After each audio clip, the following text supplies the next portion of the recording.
ଆସନ୍ତୁ ଜାଣିବା କେଉଁ ପରିସ୍ଥିତିରେ କାହାର ପାଦ ଛୁଇଁବା କଥା ନୁହେଁ।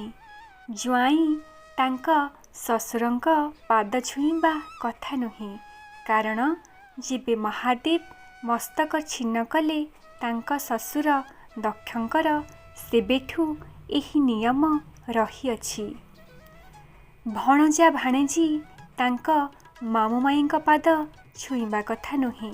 କାରଣ ଯେବେ ଶ୍ରୀକୃଷ୍ଣ ତାଙ୍କ ମାମୁଁ କଂସର ବଧ କରିଥିଲେ, ସେବେଠୁ ଏହି ନିୟମ ରହିଅଛି। କୁଆଁରୀ କନ୍ୟା ହାତରେ ନିଜ ପାଦ ଛୁଆଁଇବା କଥା ନୁହେଁ। କାରଣ ଶାସ୍ତ୍ର ଅନୁସାରେ ତାଙ୍କୁ ସାକ୍ଷାତ ଦେବୀ ସ୍ୱରୂପା ମନାଯାଏ। ଜଣେ ସନ୍ନ୍ୟାସୀ କାହା ପାଦ ଛୁଏଁ ନାହିଁ ନିଜ ଗୁରୁଙ୍କ ବ୍ୟତୀତ। ଶୋଇଥିବା ଅବସ୍ଥାରେ କୌଣସି ବ୍ୟକ୍ତିର ପାଦ ଛୁଇଁବା କଥା ନୁହଁ।